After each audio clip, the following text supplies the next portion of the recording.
Hello बच्चों, कैसे हो आप सब। मुझे आशा है कि सभी बच्चे अपने घर पर कुशल मंगल से होंगे। आज की जो वीडियो है बहुत ही महत्वपूर्ण है, क्योंकि ये उन बच्चों के लिए भी जो इसी साल अभी अंक सुधार की परीक्षा दे चुके हैं। उनके मन में आ रहा होगा कि जो परीक्षा हमने दी है उसमें जो हम उत्तर लिख कर आए हैं वो सही हैं या गलत हैं। तो आज हम इस वीडियो में जो हिंदी का पेपर है 2021 अंक सुधार परीक्षा का, उसके उत्तर जानेंगे। और ये उन बच्चों के लिए भी बहुत ही महत्वपूर्ण है जो कोरोना की वजह से पेपर नहीं दे पाए और उनके मन में आ रहा है कि पेपर कैसे आता है बोर्ड का। तो वो बच्चे भी देख लें कि बोर्ड का पेपर कैसे आता है और अनुमान लगा लें कि अगर वो पेपर देते तो उनको ये प्रश्न याद थे या नहीं थे, कैसी उनकी तैयारी थी। अगर वो पेपर देते तो क्या वो इस पेपर को हल कर पाते। और जो 2022 में यानी जो इस वर्ष अभी हाई स्कूल की परीक्षा देने वाले हैं वो बच्चे भी इस वीडियो को ज़रूर देखें, क्योंकि जो पेपर का पैटर्न है वो इसी तरह का रहेगा। तो चलिए जल्दी से जान लेते हैं कि हिंदी का पेपर कैसा आया था अंक सुधार का। ये है 2021 हिंदी का पेपर अंक सुधार परीक्षा। यहाँ पर जो लिखा है ये कोड होता है। जो आपकी आंसर शीट होती है उत्तर पुस्तिका, तो वहाँ पर एक इस तरह से बॉक्स बना होता है। बच्चों ध्यान दे लो, जो बच्चे इस वर्ष कक्षा 11 में हैं फिर अगले बार 12 में आएंगे, कक्षा 12 में आएंगे, तो ये कोड प्रश्न पत्र पर बना होता है। कोड नंबर अलग होता है लेकिन कोड होता है। कॉपी पर इस तरह का बॉक्स बना होता है और ये जो नंबर है यहाँ पर जो ये लिखा हुआ है ये यहाँ पर भरना होता है। यहाँ पर लिखा है समय 2 घंटे 15 मिनट, लेकिन ये अंक सुधार की परीक्षा थी तो इसका समय कम था।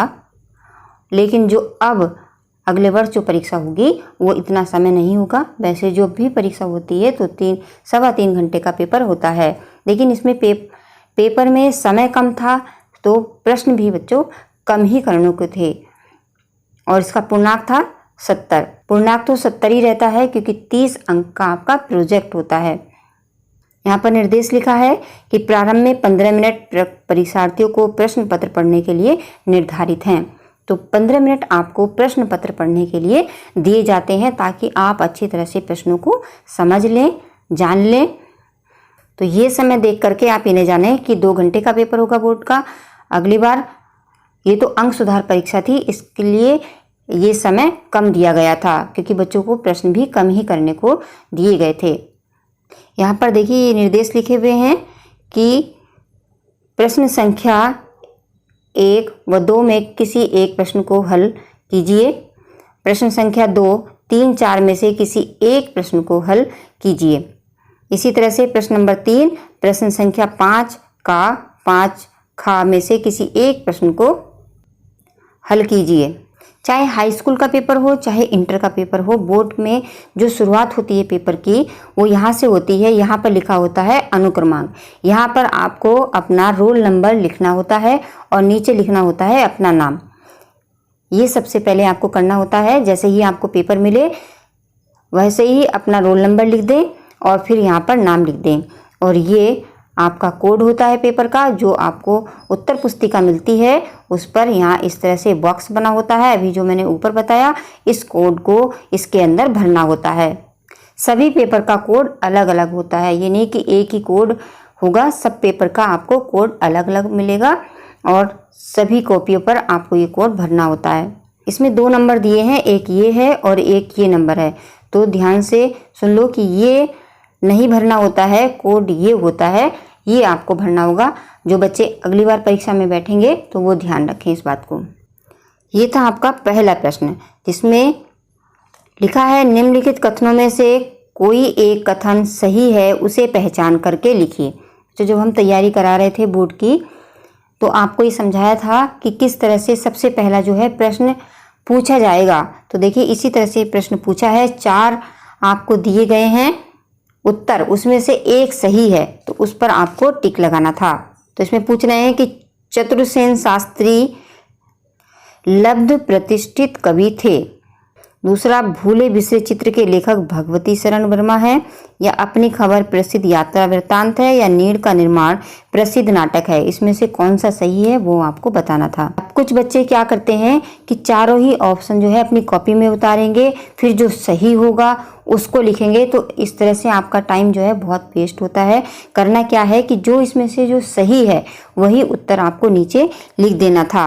इसमें जो सही, तो इसमें सही है भूले बिसरे चित्र के लेखक भगवती चरण वर्मा हैं। ये आपका सही है। तो जो बच्चे लिख कर आए होंगे अंक सुधार परीक्षा में, तो उनका ये उत्तर सही है। अगला प्रश्न है, निम्नलिखित कृतियों में से किसी एक कृति के लेखक का नाम लिखिए। अब यहाँ पर केवल एक पूछा जा रहा है। इस प्रश्न को ध्यान से पढ़ना होता है। बच्चे क्या करते हैं कि सभी का लिखाते हैं, तो जितना पूछा जा रहा है उतना ही जवाब देना है। 15 मिनट आपको पेपर पढ़ने के लिए दिए जाते हैं ताकि आप समझ लें पेपर को। तो इसमें कितना पूछा जा रहा है? एक कृति का, यानी आप त्रिवेणी का बता दें, अजातशत्रु का बता दें, या खादी का अर्थशास्त्र, साहित्य और कला। इसमें से किसी एक लेखक का नाम लिखना है। इसमें तो सभी बच्चे अलग अलग ही लिखा होगा। किसी ने त्रिवेणी लिखा होगा। त्रिवेणी का लिखा है तो जान लो कि आपने अगर त्रिवेणी का आचार्य रामचंद्र शुक्ल लिखा है तो सही है। और अजातशत्रु, अजातशत्रु किसकी रचना है? जयशंकर प्रसाद जी का नाटक है। खादी का अर्थशास्त्र, ये खादी का अर्थशास्त्र डॉक्टर राजेंद्र प्रसाद का है। और साहित्य और कला, ये भगवत चरण उपाध्याय की रचना है। तो अगर जिन बच्चों ने ये लिखा है जो मैंने अभी बताया, तो उनका उत्तर सही होगा। अगला प्रश्न पूछा है, किसी एक रिपोर्तार्ज लेखक का नाम लिखिए। तो जो रिपोर्तार्ज के लेखक हैं, वैसे जब मैं पढ़ा रही थी उसको 10th की, जब हम तैयारी कर रहे थे, तो हमने रिपोर्तार्ज के बहुत सारे लेखकों के नाम आपको बताए थे कि ये रिपोर्तार्ज जो है बहुत ही महत्वपूर्ण है और इसमें से जरूर प्रश्न पूछे जाते हैं। तो जो भी बच्चे याद करके गए होंगे, उन्होंने जो लिखा होगा, अगर सही लिखा है तो उन्हें अंक मिलेंगे। कुछ लेखक हैं रिपोर्तार्ज के, जैसे लक्ष्मीपुरा है, शिवदान चौहान है, कन्हैयालाल मिश्र प्रभाकर हैं। अगला प्रश्न है, मेरी कॉलेज डायरी के रचनाकार का नाम लिखिए।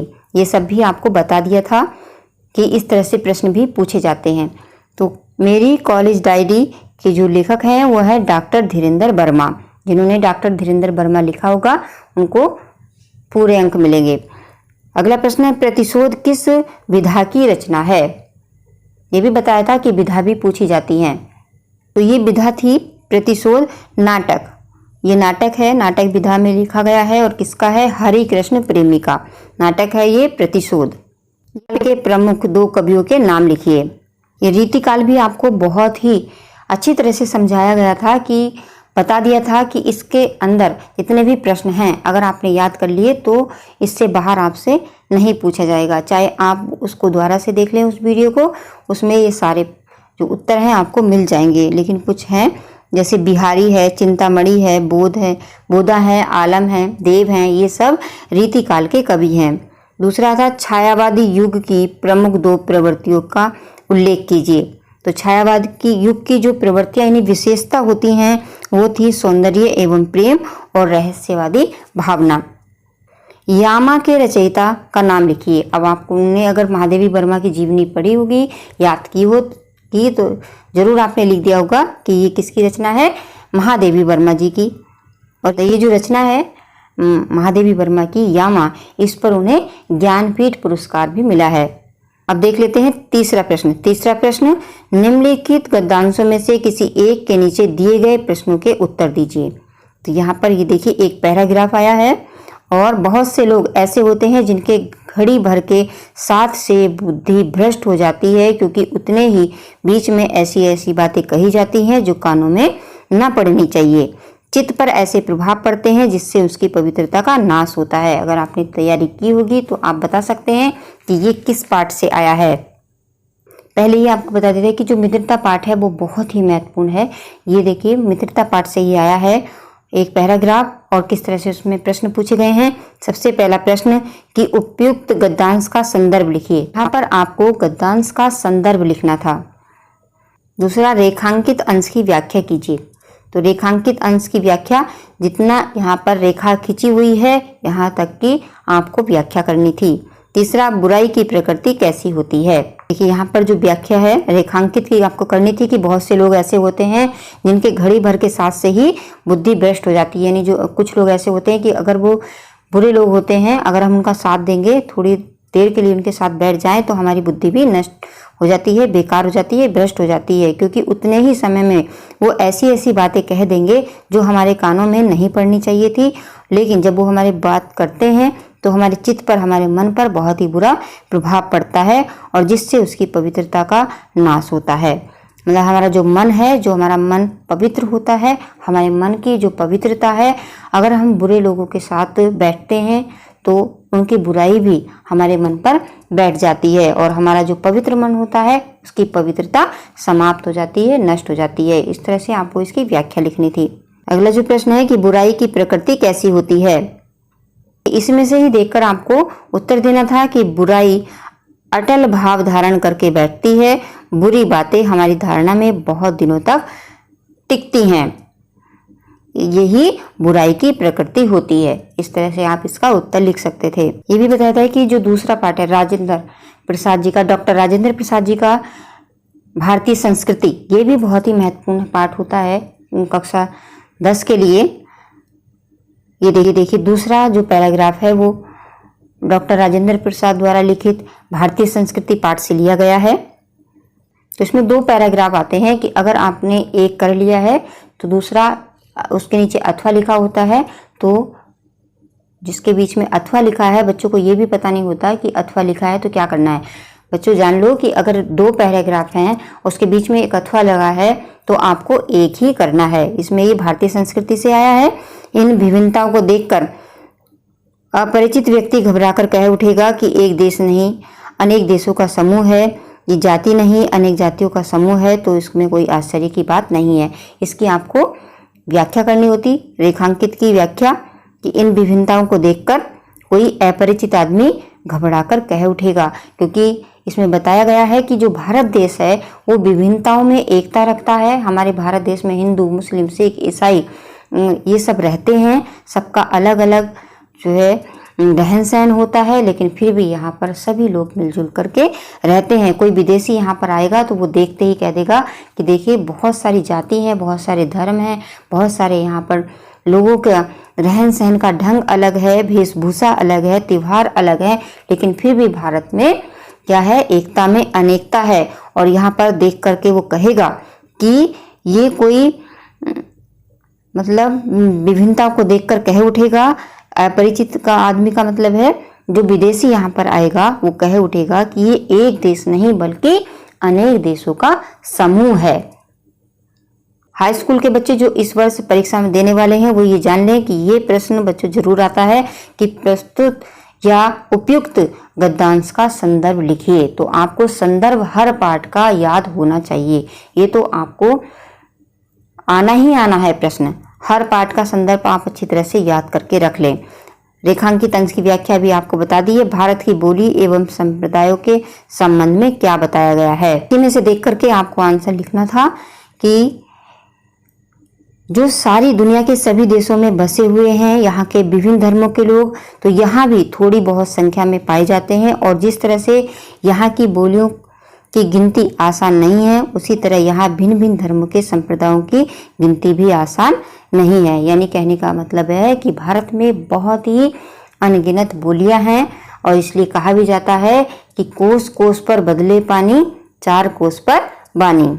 अब आपने जान लिया गद्य खंड से कि देखिए ऊदो मन न भये 10-20, ये भी हमने बहुत ही अच्छी तरह से समझाया था। तो जो बच्चे इस वर्ष बोर्ड परीक्षा देने वाले हैं वो प्ले लिस्ट देखें और इसका अर्थ जान लें, क्योंकि इसका अर्थ बताया जाएगा तो बच्चों वीडियो हो जाएगी बहुत बड़ी, ठीक है। और जो बच्चे अंक सुधार परीक्षा दे चुके हैं अगर उनको भी अर्थ देखना है तो वो भी 10th की प्ले लिस्ट से देख करके अपना जान लें कि इसमें आप क्या अर्थ लिख करके आए हैं। दूसरा बिहारी के दोहे, बिहारी के दोहे पहले ही बता दिया था कि बिहारी के दोहे बहुत ही महत्वपूर्ण हैं, इसको जरूर याद करिए क्योंकि इसमें से जरूर पूछे जाते हैं। अब ये देखिए बिहारी के दोहे में से 2 दोहे यहाँ पर आए हैं। बढ़त बढ़त संपत्ति सरेलो मन सरोज बढ़ जाई, ठीक है। दूसरा आया था जो चाहत चटक न घटे मेलो होए न चित, रज राजसु न छुपाइए तो नेह चुक न चित। ये भी हमने प्लेलिस्ट में इसका अर्थ समझा दिया है, वहां से आप इसका अर्थ देख लें। अगला 5वां प्रश्न आता है जीवनी से। प्रश्न है जीवन परिचय से कि किसी एक लेखक का जीवन परिचय दीजिए। तो यहाँ पर देखिए डॉक्टर भगवत शरण उपाध्याय, आचार्य रामचंद्र शुक्ल और जयशंकर प्रसाद। यहाँ पर बच्चों जान लो कि अगर आपने काव्य से और गद्य से 4-4 जीवनी भी लगातार याद कर ली है, तब भी आपको इतना याद हो जाता है कि आप पेपर में लिख पाते हैं। मतलब ये जान लो कि अब गद्य से और काव्य से आप 4-4 जीवनी जरूर याद कर लें लगातार, यानी पहला, दूसरा, तीसरा, चौथा, 4 पाठ तक आप लगातार जीवनी को याद करें, आपको एक जीवनी जरूर मिल जाती है पेपर में। इसी तरह से देखिए काव्य में भी एक जीवनी यानी एक जीवन परिचय पूछा गया है, तुलसीदास, महादेवी वर्मा और मैथिली शरण गुप्त। तो ये भी देखिए अगर आप लगातार 4 जीवनी याद कर लेंगे तो देखिए आपको तुलसीदास मिल ही गए। और महादेवी वर्मा की पहले ही हमने बताया था कि महादेवी वर्मा की बहुत ही महत्वपूर्ण है, आप इनको जरूर याद कर लें। अगला है संस्कृत खंड से। ये देखिए वीर वीरेन पूज्यते, पहले ही जब बताया था, जब तैयारी चल रही थी कि बच्चों वीर वीरेन पूज्यते बहुत ही महत्वपूर्ण पाठ है, ये इसमें से जरूर आता है। और मैंने तो ये पैराग्राफ भी बता दिया था कि अगर इसमें से आता है कुछ अर्थ के लिए तो यही पैराग्राफ बच्चों पूछा जाता है। और जो इस वर्ष परीक्षा देंगे 10th की तो वो प्लेलिस्ट से देखें और वीर वीरेन पूज्यते पाठ को अच्छी तरह से याद कर लें। दूसरा ये देखिए धान्य अन्य मुक्तम किस्मित धनानाम स्यात् किम उत्तम, ये पाठ भी पढ़ा दिया है बच्चों, प्लेलिस्ट में से आप इसको देख लें। एक बात जान लो कि जैसे अथवा आता है तो आपको ये करना है, अगर आपने ये कर दिया है तो आपको ये नहीं करना है, ठीक है। अथवा का मतलब होता है कि ये करिए या फिर ये करिए। अगला प्रश्न 7वां, अपनी पाठ्य पुस्तक में से कंठस्थ कोई एक श्लोक लिखिए जो इस प्रश्न पत्र में ना आया हो। पहले बता दिया था कि एक श्लोक आप याद करके रखिए, आपको एक श्लोक पूछा जाएगा, लेकिन जो इस प्रश्न पत्र में से ना आया हो, इसका मतलब है जैसे ये आ गया है एक श्लोक तो आप ये वाला श्लोक कॉपी में नहीं लिख सकते हैं।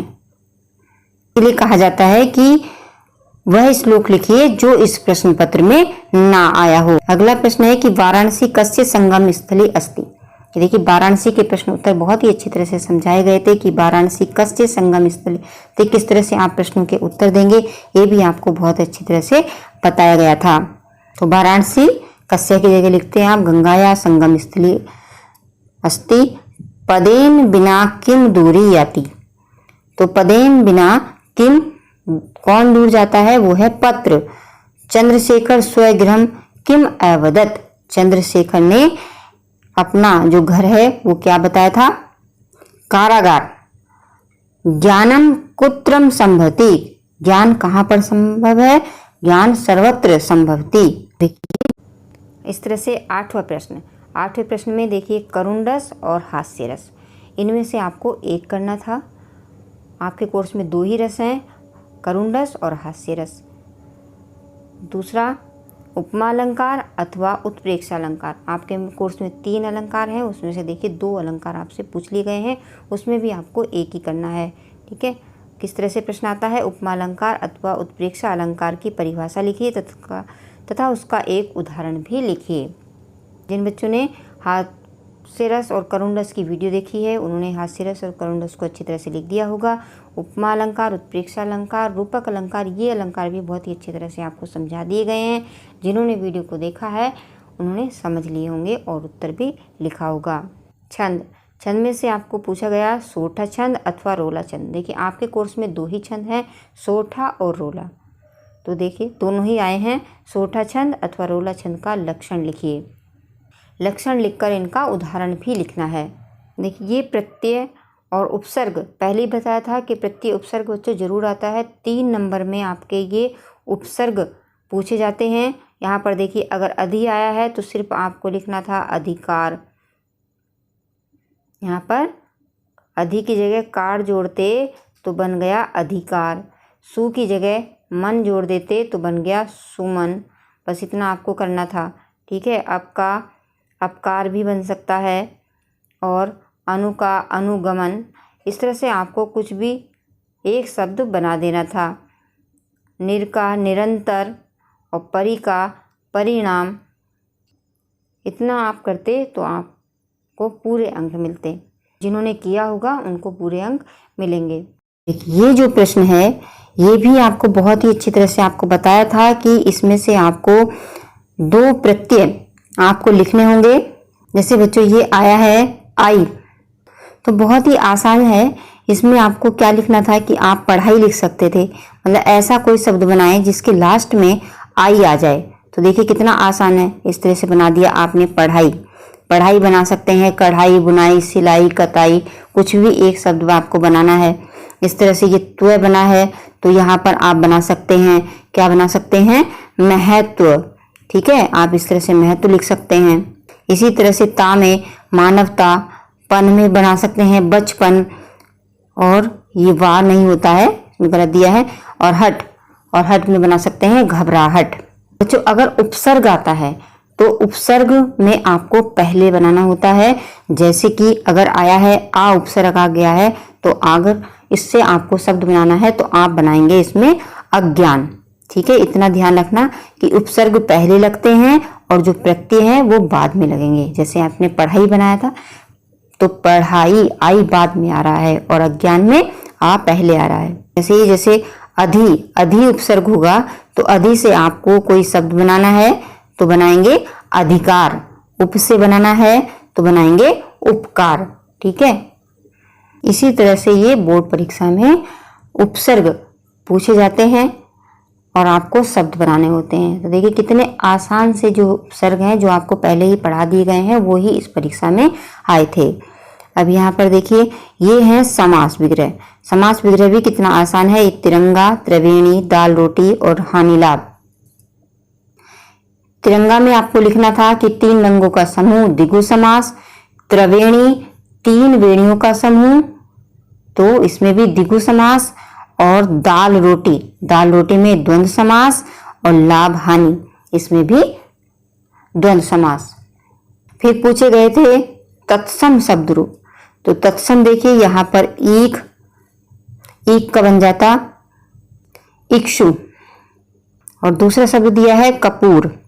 कपूर का तत्सम शब्द बनाना बहुत ही आसान है। जैसे कि यहाँ पर लिखा हुआ है कपूर, तो कपूर में जैसे ये लिखा हुआ है वैसे ही उतार देते कपूर, और इसके ऊपर रा लग जाए ऊपर, तो ये बन जाता है ये तत्सम शब्द कर्पूर। और घर का बन जाता ग्रह। ठीक है, इस तरह से ग्रह। किवाड़ का बनता कपाट, इस तरह से कपाट। और खंबा का बनता स्तंभ। ठीक है, कितने आसानी से आप बना सकते थे। ये सब हमने बहुत ही अच्छी तरह से तत्सम और तद्भव शब्द समझाए हैं। इस तरह से यहाँ पर देखिए कृष्ण के 2 पर्यायवाची शब्द। अब देखिए कृष्ण के कितने सारे नाम हैं, उसमें से आपको 2 नाम लिख देने थे। और दूध का पर्यायवाची शब्द जैसे दुग्ध है, पेय है, तो ये आप लिख देते। और पुत्र का बेटा, तनय, जल के भी पर्यायवाची आपको याद होंगे, वारी, पानी, तोय। इस तरह से बादल का मेघ। सभी पर्यायवाची बहुत ही आसान थे, सभी बच्चे इसको कर सकते थे। अब देख लीजिए संधि पहले कहा था कि 2 ही संधि आपसे पूछी जाएंगी। पहली है यण संधि और दूसरी है थी वृद्धि संधि, लेकिन इसमें एक ही संधि पूछी गई है, ये है यण संधि। तो इसकी अगर आपने संधि की प्लेलिस्ट देखी है को तो बहुत आसानी से ये कर सकते थे। इसका बनता इति यत्र, इसी तरह से यण संधि इति प्लस अत्र, आसानी से इतना ही आपको लिखना था, इति यत्र। इसमें यण संधि है।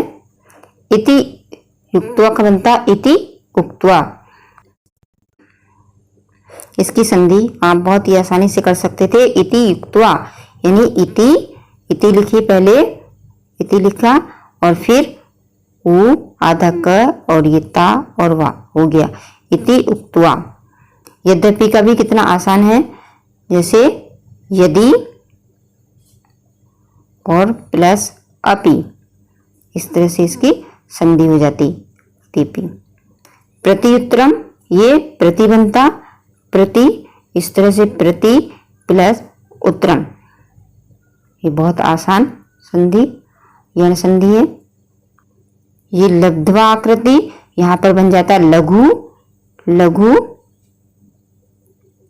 आकृति।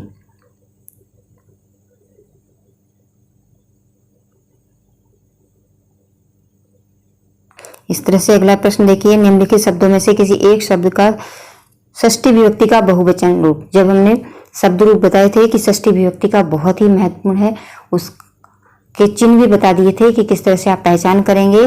एक वचन में अधस्य और यह इससे लगता है, द्विवचन में यो और बहुवचन में नाम लगता है। तो यहाँ पर देखिए षष्ठी विभक्ति का बहुवचन पूछा है तो आप आसानी से बना सकते थे नदी नाम, और इस तरह से अगर फल का बनाना था तो फला नाम, ठीक है। अगर मति का बनाते तो मत्या नाम, और मधु का बनाते तो मधु नाम। यहाँ पर देखिए एक धातु का लकार पुरुष तथा वचन का उल्लेख करना है तो आप आसान से जो है ये हस स्थिति भी कर सकते थे कि हस धातु है इसमें और इससे दिखाई दे रहा है तो लिट लकार है और प्रथम पुरुष का एक वचन है। ये सारे आपको बहुत ही आसानी से तरीके से कि किस तरह से आप पहचान करेंगे कि आपको प्ले लिस्ट में धातु रूप में समझाया है, और जो बच्चे इस वर्ष देंगे परीक्षा वो बहुत अच्छी तरह से धातु रूप समझ लें। अब यहाँ पर आया दो वाक्यों का संस्कृत में अनुवाद। सागर के उत्तर में भारतवर्ष है, तो सागर उत्तरे भारतवर्ष अस्ति। अब आपको दो वाक्यों का करना है तो ये सबसे आसान रहता है कि देशभक्त तो निर्भीक होते हैं, तो देशभक्त है निर्भीक भवन्ति। हमारे पूर्वज धन्य थे, तो अस्माकं पूर्वजः धन्य आसीत्। हमें अपना कर्तव्य करना चाहिए। इसमें आपको 4 वाक्य मिले, उसमें से 2 वाक्य जो सबसे सरल थे वो आप कर सकते थे। जिन बच्चों को अनुवाद बनाने नहीं आते हैं वो प्लेलिस्ट जरूर चेक कर लें अनुवाद की और अनुवाद बनाना सीख लें। अगला प्रश्न आया था मैच का आंखों देखा वर्णन, यानी क्रिकेट मैच का आंखों देखा वर्णन पर निबंध आया था। दूसरा निबंध था छात्र और अनुशासन, तीसरा था पर्यावरण प्रदूषण और छात्रों के लिए पुस्तकालय की उपयोगिता और प्रिय साहित्यकार। जबकि माना जा रहा था कि कोरोना पर जरूर आएगा। तो बच्चों ये जो बोर्ड परीक्षा होती है इसका कुछ नहीं कहा जा सकता है, सिर्फ हम आपको मतलब बता सकते हैं कि अनुमान लगा करके इसका भी आ सकता है, लेकिन ये जरूरी नहीं कि तभी आपसे कहा जाता है कि जरूरी नहीं है कि जिसको हम छोड़ के जा रहे हैं वो ना आए, बोर्ड में कुछ भी आ सकता है। तो यहाँ पर देखिए मैथ से संबंधित आया है, छात्र अनुशासन से आया है, पर्यावरण प्रदूषण से आया है और छात्रों के लिए पुस्तकालय की उपयोगिता आई है, प्रिय साहित्यकार आया है। तो आप निबंध में अपनी पकड़ अच्छी रखें, उस विषय की जानकारी रखें, किसी पर भी निबंध आ सकता है। अंतिम प्रश्न था अपने पठित खंड काव्य के आधार पर निम्नलिखित प्रश्नों के किसी एक का उत्तर लिखिए। तो यहाँ पर एक उत्तर देना था आपको जो भी आपके जिले में चलता है, ये भी आपको बता दिया था कि कौन से जिले में कौन सा खंड काव्य चलता है। जैसे तुमुल खंड है, ये बिजनौर जिलों के लिए भी है, और भी जो जिले हैं वो विस्तार से बता दिए हैं जिन बच्चों को जानकारी नहीं है और इस वर्ष बैठने वाले हैं परीक्षा में, तो उस वीडियो को जरूर देख लें कि कौन से जिले में कौन सा चलता है खंड काव्य। सभी खंड काव्यों में एक प्रश्न इसमें आया है कि जो इसमें नायक होते हैं उनकी चारित्रिक विशेषताओं का उल्लेख कीजिए। तो सभी जो भी किसी भी जिले के विद्यार्थी हों वो जो खंड काव्य आपके यहाँ चलता है उसमें जो प्रमुख नायक है उसका चरित्र चित्रण आप जरूर याद कर लें। इस तरह से देखिए अग्रपूजा खंड काव्य का कथासार प्रस्तुत कीजिए और देखिए यहाँ पर भी चरित्र चित्रण आया है कि श्री कृष्ण के चरित्र की विशेषताओं का उल्लेख कीजिए। अगला है करमवीर भारत खंड काव्य के आधार पर कौशल्या सुमित्रा मिलन सागर की कथा अपने शब्दों में लिखिए। यहाँ पर देखो अपने ही जिले का खंड काव्य लिखना है, बताया इसलिए जा रहा है क्योंकि सभी जिलों के विद्यार्थी इस वीडियो को देखेंगे तो जो जिसके यहाँ चलता है वो अपना अपना देख लें। देखिए इसमें भी करमवीर भारत के नायक का चरित्रांकन, यानी आपको जो नायक है उसके चरित्र की विशेषताएं जरूर याद करनी है। यहाँ पर देखिए मेवाड़ मुकुट का प्रधान पात्र का चरित्रांकन। अगला है मुक्ति दूत खंड काव्य, तो यहाँ पर भी देखिए नायक का चरित्र चित्रण।